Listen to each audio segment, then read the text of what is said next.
I'm Ken Rochester from Washington, D.C. Well, like most people, I was going through the internet, surfing the internet, looking at various real estate sites, and I was looking for some additional educational opportunities on investment properties, just investment real estate in general. And Joe kept coming up. He's well search engine optimized, so I just kept seeing his name coming up. I thought I'd do a little homework and started watching his videos on YouTube and going to his blog, and it was something that really interested me, so that's how it started. Well, I was looking at the testimonials from other people, and he's been working with people all over the country. They were telling their various success stories and how well they did, and how they've vastly expanded their real estate investment opportunities. And you do get a good sense of what Joe's all about on those videos, and he did seem not only very reputable but very honest, and so I took a chance, and it was well worth it. I was fortunate. I did a deal pretty quickly. I got my first signed lease option agreement memo on the 17th of that same month, and it was an owner who had not had very good luck in leasing his properties. He was not doing checks on his tenants. In fact, the last tenant he had before we did the transaction to get a tenant in there who would exercise a purchase option eventually, that tenant before that had to be evicted. But to answer your question, I got the memo signed on the 17th of that month, and then 30 days after that, we got the deal done, where they signed the lease, and I got my lease option fee of $9,000. Well, this one took a little longer, only because the owner of the property, he's administering a church. He was doing some basically missionary work in Guyana, and so he was out of the country for a while. That required me to field a lot more calls than maybe I would normally have to, but that's not a problem. That was fine. But I probably worked, I don't know, maybe 10 hours a week or so. It wasn't a tremendous amount of time. It wasn't that long at all. Well, thus far, this is the one. I've got 2 lease option agreement memos out now. Both of the owners are doing some rehab to their houses. They're not ready to put it on the market rate yet. That will probably happen next week. And I've got 2 more that I probably will be getting next week as well. So I anticipate having 4 homes. But to date, this is the only one that I've closed. But seeing as though I started in October, I'm very happy with the results so far. And I'm learning something new each and every day. I'm getting a lot more comfortable with the dialogue that I engage with people on the phone. So I anticipate things are going to start to ramp up really quickly here. This one here was $9,000. Because I'm in the Washington, D.C. area, the home values are a little bit higher than they are in a lot of places in the country.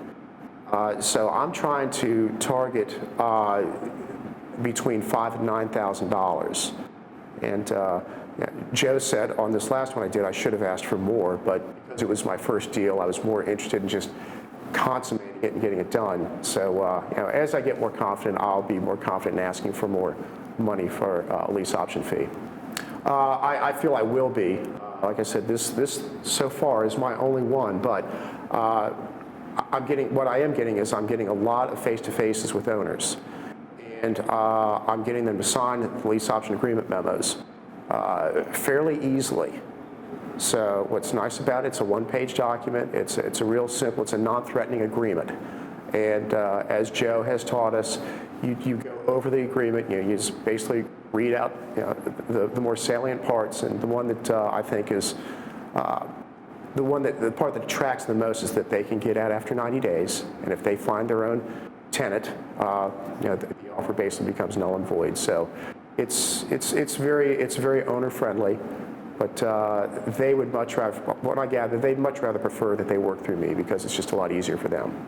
Well, I would like to eventually do this full time, and I'm trying to figure out how long that would take, and I think I'd like to target maybe within 12 months. I hope that's realistic, and I think it can be.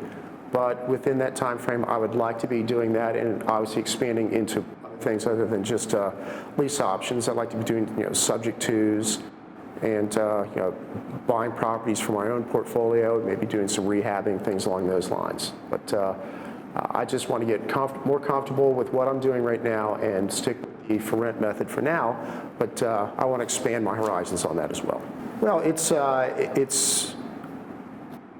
helped, to get an additional check aside from what I'm doing full-time. It's obviously very helpful.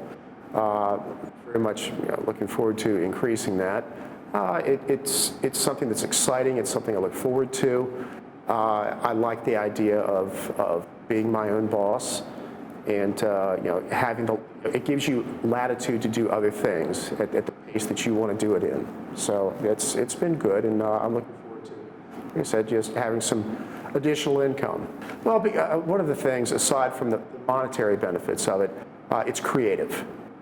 To be able to talk to people and ask them what they're looking to achieve, and then you give them a particular option, and that might not be what they want to do. So then you step back and you think about, okay, well, let's take a different avenue here. Have you considered this option? Maybe we do a subject to. And just using the various options that Joe teaches, it makes it fun. It's creative. It's a way to keep you on your toes and while making some good money.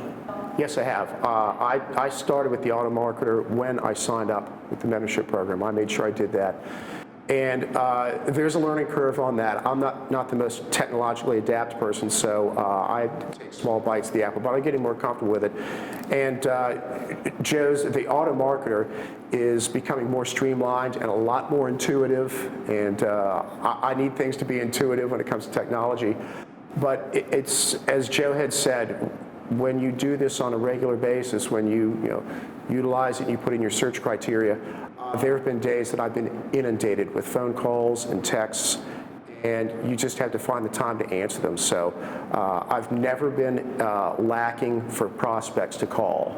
It's a really great system. Well, you on the auto marketer, you put in your search criteria, and Joe has recommended you want to start with a minimum of homes that have 2 bedrooms.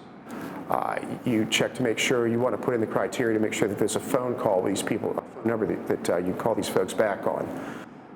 You obviously have the geographic parameters where you want to work, and I'm in the D.C. area. That also includes Northern Virginia, suburban Maryland, as well as D.C. proper. I do a 1-week search within Craigslist, and I get on an average, I get anywhere from 80 to almost 250 leads every week, and that's a tremendous amount. It's a lot. As Joe had said, and you find this out, it can be overwhelming. Sometimes some of those folks slip through the cracks. You just get back to them quicker, but that's okay. You try to avoid that, but that's a good problem to have. Well, whether you hear it from Joe or anybody, the common denominator seems that you should have a mentor. Somebody who is experienced, somebody who's doing what you would like to get into and can answer questions for you. There's a relatively steep learning curve, but Joe is extremely patient, and he's obviously very well versed in everything that he does. So I guess the most important thing I would recommend, the biggest takeaway, be get a mentor, get somebody who can hold your hand and walk you through the various processes. The only thing I would mention, and it's basic human nature, sometimes I schedule these calls to happen on a Monday morning, and sometimes you got to get yourself motivated to call people. Generally, people are pretty nice on the phone. You'll get a few that are put out that you're calling them about something other than renting their property. You also meet some great people, and that's the other thing that I'd like to add. I have met some really great people in this process. Homeowners, people that they want to talk to you about selling their home or various ways to ease their pain. But I've been on numerous appointments where you're talking to these people as friends. It's amazing, and for that alone, that makes it fun, and that's what motivates me to pick up that phone Monday morning and start making my calls to people. Or I do it in the evening after people have gotten home from work. Sometimes that's a better time to reach them. But you just got to, and once you get that first call under your belt, then things start to flow. But again, you can't operate in the fear of somebody being upset with you when you call them. Generally, that's not the case. Most people will talk to you, and even if they're not interested, they're nice to you about it. But that's the way I look at it.